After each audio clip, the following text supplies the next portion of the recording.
சொன்னீங்கல்ல, கலைஞர் வந்து எம்ஜிஆரை பார்த்து கேட்டா நடிகர் நாடாள முடியுமா அப்படின்னு. இப்போ அந்த வார்த்தையை தானே நீங்கள் விஜயை பார்த்து கேட்டுருக்கீங்க.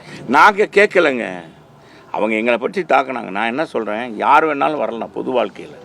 நடிகராக இருந்தால் நாங்கள் என்ன சொல்கிறோம், நடிகராக இருந்தாலும் மக்கள் செல்வாக்கு பெற்றவர் யாராக இருந்தாலும் வர முடியும். ஆனால் எங்கள் தலைவர் வந்து அந்த இயக்கத்துக்கு ஏன் கலைஞரை அவர் ஜெயிக்கிறதுக்கு காரணமாக இருந்து எங்கள் தலைவர் போய் 53 வேலை பார்த்தவர்.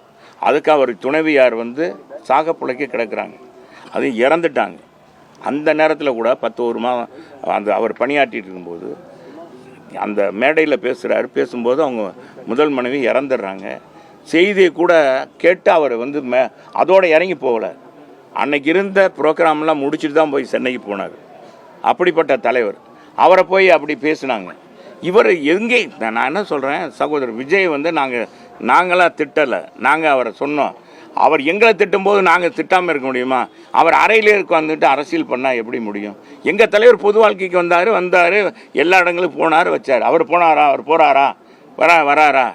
என்னங்க புது கான்செப்ட். 41 பேரை இறந்ததை அங்கே கூப்பிட்டு சென்னைக்கு கூப்பிட்டு அவங்க துக்கம் விசாரிக்கிறது, இதெல்லாம் புதுசு இல்லையா? பொது வாழ்க்கையில் வந்த பிறகு இது தவறுன்னு தான் சொல்கிறோம்.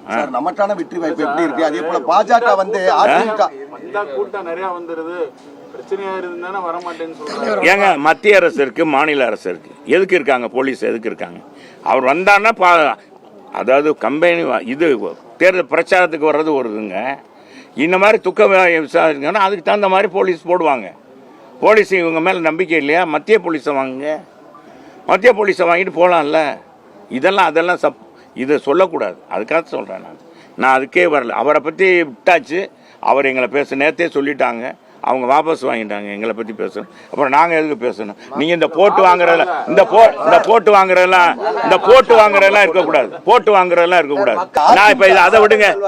இப்போ நீங்கள் 2 பேர் தான் இருக்குன்றாரு சார். ஒன்று திமுக இருக்கு, இல்லை நாங்கள் என்ன சொல்கிறோம், எங்களுக்கு ஆள போகிறது அண்ணா திமுக, முதலமைச்சராக போகிற எடப்பாடியார். இன்னைக்கு எல்லாம் கருத்து கணிப்பு வந்துகிட்டு இருக்கு. எல்லாம் பார்த்தாலே தெரிஞ்சிடும், எல்லாருக்குமே தெரியும். கண்கட்ட பிறகு சில பேர் சூரியன் நமஸ்காரம். நாங்கள் சொல்கிறோம்ப்பா, நல்லது தான் சொல்கிறோம். எங்கள் நண்பனாக இருந்தாலும் சரி, யாராக இருந்தாலும். இப்போ கூட நம்ம முதலமைச்சருக்கு நல்லது தான் சொல்கிறோம். பாருங்கள், எங்கள் பொதுச் செயலாளர் யாராச்சும் இருந்தால் இதெல்லாம் சொல்லுவாங்களா? பில்லை போட்டு காமிச்சு அந்த வீட்டு இல்லை இவ்வளோலாம் விலைவாசி ஏறி இருக்குது, முதலமைச்சரே கவனிங்க அப்படின்னு ஒரு எதிர்க்கட்சி தலைவர் சொல்கிற அளவுக்கு எவ்வளவு மனப்பான்மை படைத்தவர், எங்கள் நல்ல உயர்ந்த மனப்பான்மை படைத்தவர் எங்கள் எதிர்க்கட்சி தலைவர். இப்போ எங்கள் பொதுச் செயலாளர் புரட்சி தமிழர் எடப்பாடி. அதனால தான் தமிழ் மக்கள் இன்றைக்கி